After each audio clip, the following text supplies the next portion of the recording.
प्रचंड शब्दरे थरिला भद्रक एवं जाजपुर सहर। शब्द केउठु आसिला काहींकी आसिला ताहा एबे भी अस्पष्ट। एही शब्द अपराध 3टा रु 3:10 मध्य सुबिथिबा सूचना मिली। लोके घरे थिबा बेले एपरी शब्द शुणिथिले एवं घर बाहर को आसिला बेलकु ना किछि बुझी पारिथिले ना किछि देखिथिले। अचानक एभली शब्द शुणी लोके आतंकित होई पड़छन्ति। तीनटा बेले मु खाऊने खाइला पर एत जोर आवाज कौन हला बाहर की पतार देखला बेलू मेघ नहीं कि नहीं बहुत जोर आवाज है। किसी न जानी पारिकी अपेक्षा कर छुआ को पचारनी कौन एमती कहला ना भारी जोर जो घड़घड़ी आवाज है।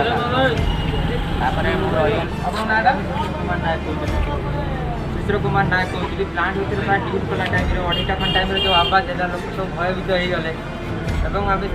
प्रचंड भयभीत लोक मैंने घर उठे कौटी कौन है कौटी कौन है प्लांट भर लोक मैंने मनर भय देखा निजे अनुभव कर जो आवाज़टी है सुबीची भद्रक जिले में छाती थरा शब्द जहाँफल भद्रकवासी आश आशंका भितर अच्छा यह शब्द खाली भद्रक नुहे भद्रक जाजपुर बालेश्वर शुणुला। आसतु सीधा सड़क आम प्रतिक्रिया ना सीधा सड़क आम पाखे जो लोक मैंने अच्छा बजार बारिकपुर बजार लोक मैंने अच्छा सीधा सड़क प्रतिक्रिया ना यह प्रकार जो शब्द शुभुला से शब्द फल कोकुआ भय सृष्टि तेणुक सीधा सड़क लोक प्रतिक्रिया नापी मुझे चाहिए प्रथम आम पाखे जड़े ये अंचल बासिंदा अच्छा चलते सीधा सड़क पचारा आप नाटा मो ना रामचंद्र साई आज्ञा कौन कहे जो विस्फोरक शब्द शुणुला विस्फोटक शब्द शुणुला मतलब खाऊली गोटे वर्षा भाटी रास्ता देखला बेलू किसी रकम ना खाली साउंड होगला। आज्ञा आप सीधा सड़क शुणी पारे से कहते वर्षा आसाला घड़घड़र शब्द बोली से भाविले कि वास्तव में घड़घड़ी शब्द नहीं से विषय कौन कहे लक्ष्मीकांत जरा मो बैक मैनेज बैक